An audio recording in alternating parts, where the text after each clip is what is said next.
বাংলাদেশের রাজনীতিতে হস্তক্ষেপ করে সরাসরি ইন্ডিয়ার তত্ত্বাবধানে আওয়ামী লীগ বাংলাদেশে ফ্যাসিবাদ প্রতিষ্ঠা করছে।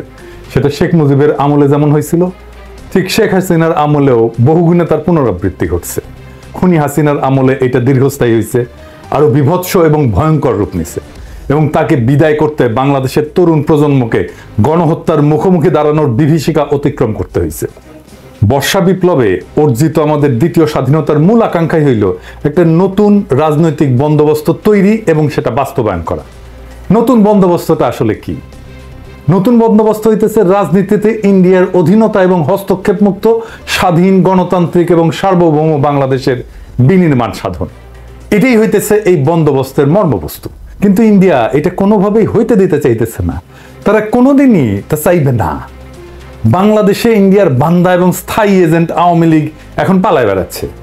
তাই ইন্ডিয়া তার এজেন্ডা বাস্তবায়নের জন্য বেছে নিছে জেনারেল ওয়াকার এবং তার সহযোগী একদল দুর্বৃত্ত জেনারেলকে, যাদের অনেকেই বিগত 15 বছর হাসিনার ফ্যাসিবাদী শাসন বহাল রাখতে আগ্রাসী এবং খুবই নিষ্ঠুর ভূমিকা পালন করছে। এদের অনেকেই জুলাই আগস্টে ছাত্র জনতার অভ্যুত্থান স্তব্ধ করে দিতে হাসিনার হইয়া গুম, খুন এবং জনগণের উপরে নিপীড়নে নেতৃত্ব দিছে। নতুন রাজনৈতিক বন্দোবস্ত হচ্ছে ফ্যাসিবাদ উত্তর বাংলাদেশ গঠনে জাতীয় ঐক্য সৃষ্টি করা। বাংলাদেশে ফ্যাসিবাদ মোকাবেলার মূল বৈশিষ্ট্য হচ্ছে ইন্ডিয়ান আধিপত্য এবং হস্তক্ষেপের বিরুদ্ধে ইস্পাত কঠিন প্রতিরোধ গড়ে তোলা। বাংলাদেশে ইন্ডিয়ার হস্তক্ষেপ রুখে দিতে না পারলে আওয়ামী লীগের শূন্যস্থান পূরণ করবে অন্য কোনো নতুন এজেন্ট। আমাদের স্বাধীনতা বিসর্জন দিয়ে তারাও প্রভুদের স্বার্থ রক্ষা করবে। রাজনীতিতে আওয়ামী লীগের পুনর্বাসন মানেই হইতেছে চোরা পথে তার ঢুকে পড়ার একটা সুযোগ বা উপায় মাত্র। এর মূল লক্ষ্য 2024 সালে আমরা রক্ত দিয়ে যে স্বাধীনতা পুনরুদ্ধার করছি, আমাদের সেই স্বাধীনতা আবারও হরণ করা। বাংলাদেশের রাজনীতিতে ইন্ডিয়ার বশ্যতা এবং স্বার্থ রক্ষায় অনুগত পুরনো রাজনৈতিক আতাত এবং শক্তির অবস্থান বজায় রাখা, এটাই হচ্ছে গণ অভ্যুত্থানের চেতনার সাথে সবচেয়ে বড় বিশ্বাসঘাতকতা। কে রাজনীতি করবে, কে নির্বাচন করবে, বাংলাদেশের ভবিষ্যৎ রাজনৈতিক সমীকরণ কেমন হবে, তার নির্ধারণের দায়িত্ব এবং কর্তব্য জেনারেল ওয়াকারের না। সেটি ঠিক করবে বাংলাদেশের জনগণ। তাহলে সেনা প্রধান হয়েও কেন রাজনীতি নিয়ন্ত্রণের চেষ্টা করতেছেন তিনি? প্রকাশ্যেই ওয়াকার একটা ঘৃণিত রাজনীতির পক্ষ নিচ্ছে, খুনি এবং গণহত্যাকারী আওয়ামী লীগের পক্ষে ওকালতি করতেছেন। তাদেরকে রাজনীতিতে পুনর্বাসনের জন্য বিভিন্ন রাজনৈতিক দল এবং ব্যক্তির উপরে চাপ প্রয়োগ করতেছেন। প্রকাশ্যে বাংলাদেশের মানুষকে হুমকি দিচ্ছেন। তার এই উদ্ধত আচরণের উৎস কোথায়? তা যে দিল্লির ইচ্ছা বাস্তবায়নের জন্য ঘটতেছে সেটা দিবালোকের মতো স্পষ্ট হয়ে ফুটে উঠছে। জেনারেল ওয়াকার কতটা বেপরোয়া তার একটা বড় উদাহরণ হচ্ছে আয়না ঘরের প্রমাণ নষ্ট করে তিনি ক্ষান্ত হচ্ছেন না।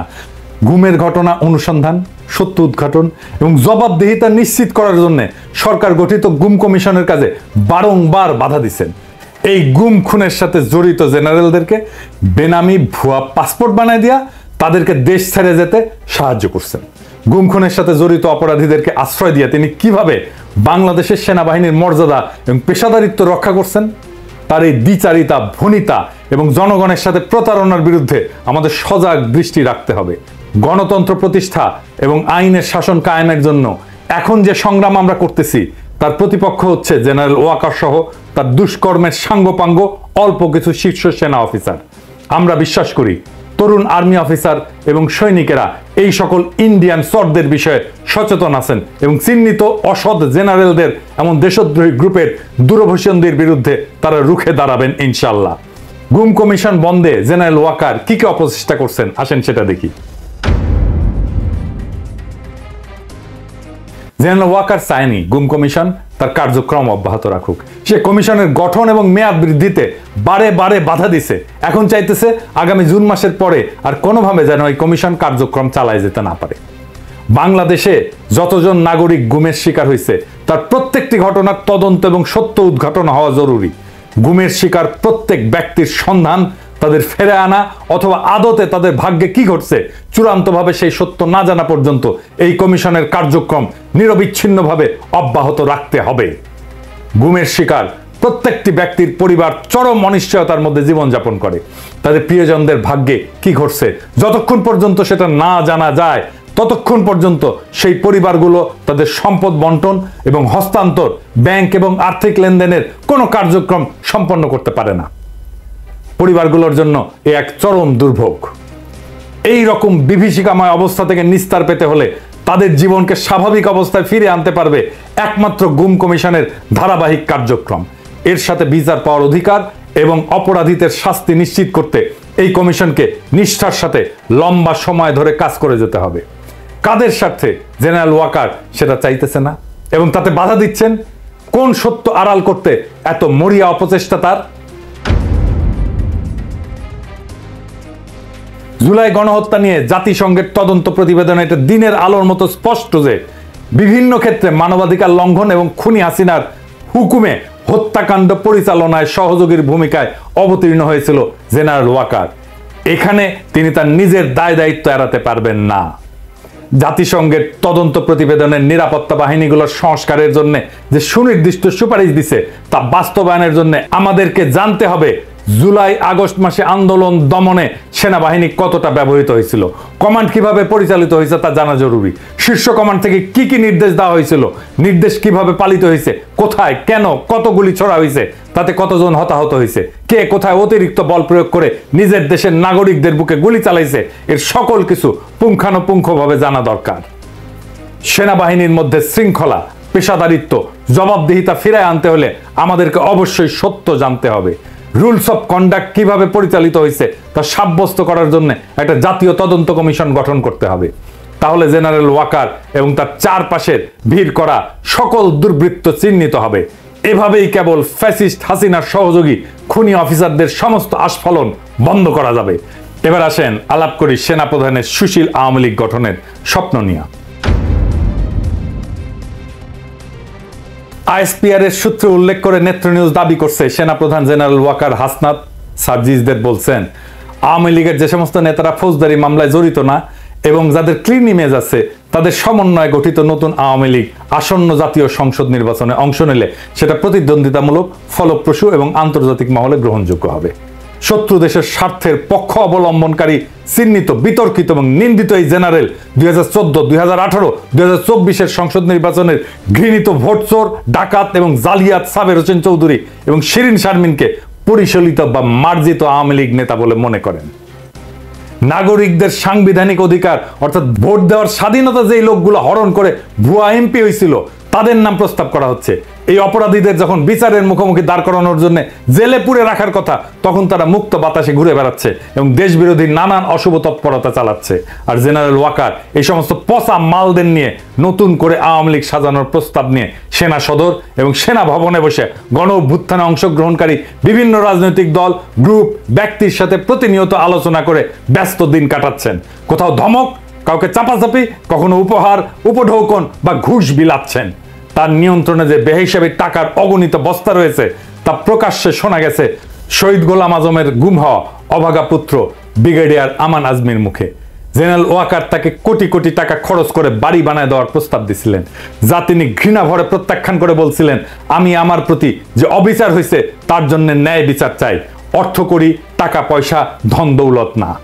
যেই বিএনপি নেতা অবসরপ্রাপ্ত মেজর জেনারেলকে তিনি 5ই আগস্ট সকালে সেনা ভবনে ডেকে নিয়ে গেছিলেন, পরবর্তীতে তাকে উপঢৌকনের কথা বলছেন। জেনারেল ওয়াকার আসন্ন সংসদ নির্বাচনে অংশগ্রহণের জন্য তার যাবতীয় খরচ যোগাবেন বলে অঙ্গীকার করছেন। কোথায় থেকে, এই টাকার উৎস কোথায়? এতে কিন্তু খুবই কাজ হয়েছে। সাবেক ওই সেনা কর্মকর্তা সেই লোভেই বিএনপিকে দ্রুত নির্বাচনে টেনে আনার জন্য অহর্নিশ প্রাণপণ খেটে যাচ্ছেন। অর্থকরীর বিশাল এক ভান্ডার যে জেনারেল ওয়াকারের কুক্ষিগত হয়েছে তা ক্রমশ স্পষ্ট রূপ পরিগ্রহ করতেছে।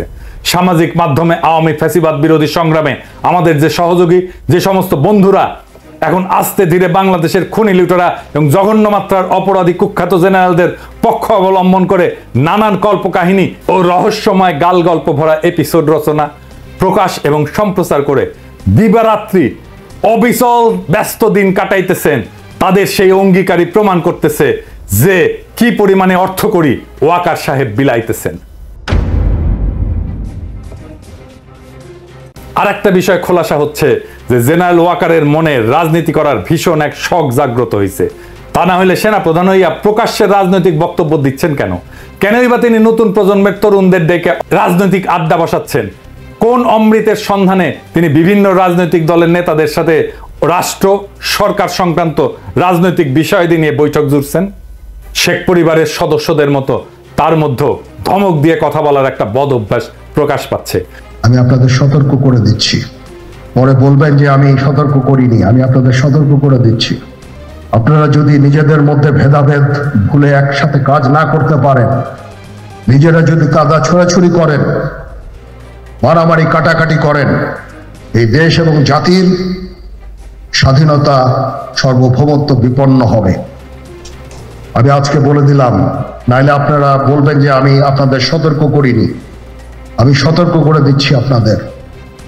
গত 25শে ফেব্রুয়ারি শোকাতুর পরিবেশে রাওয়া ক্লাবে শহীদ সেনা কর্মকর্তাদের পরিবার পরিজনদের উদ্দেশ্যে দেওয়া বক্তৃতাটা আবার একটু শুনে দেখেন। তিনি ধমক দিয়ে সকলকে সতর্ক করে বলছেন 2009 সালে বিডিআরের সংগঠিত হত্যাকাণ্ডের বিচার নতুন করে আর করা যাবে না।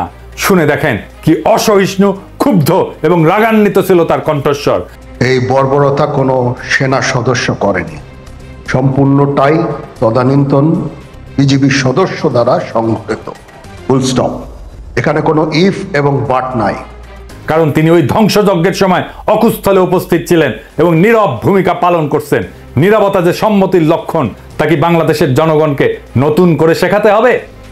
আর এই তো সেদিন 11ই মার্চ হাসনাত সার্জিসদের মতো তরুণ প্রজন্মের নেতাদেরকে তিনি ধমক দিয়ে বলছেন, you people know nothing, you lack wisdom and experience, we are in the service for at least 40 years, more than your age.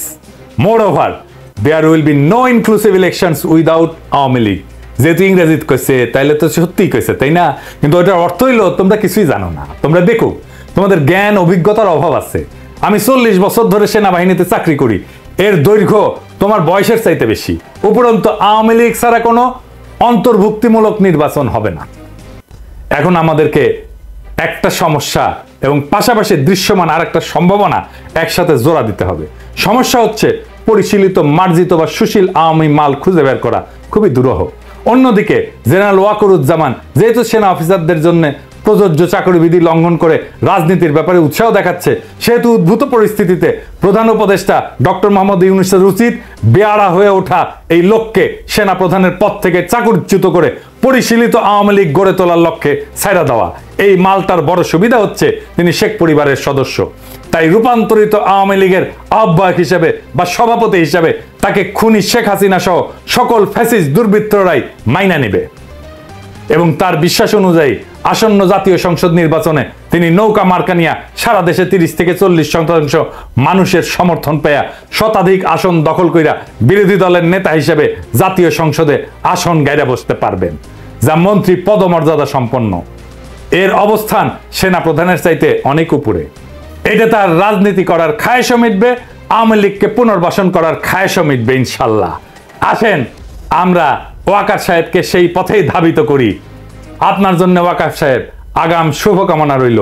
রাজপথে আপনার সাথে মোকাবেলা হবে তখন। ইনকিলাব জিন্দাবাদ।